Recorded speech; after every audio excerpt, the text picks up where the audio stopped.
Alright guys, today I'm going to practice TIG welding again. I have a few projects coming up, and I want to make sure I get everything dialed in before I start welding on the car. It's nothing crazy, I just want to redo these holes the previous owner cut, and as well with the battery tray.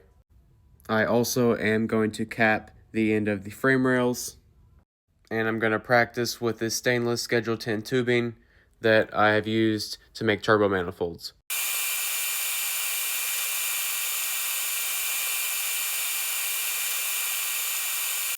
I got it tacked, now I'm going to make a full pass around it.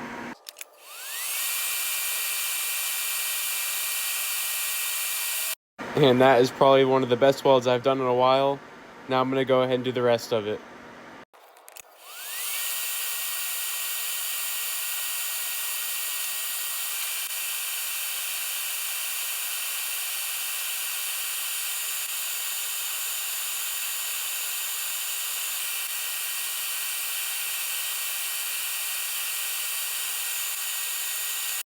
It's nothing crazy, but these are easily my best welds.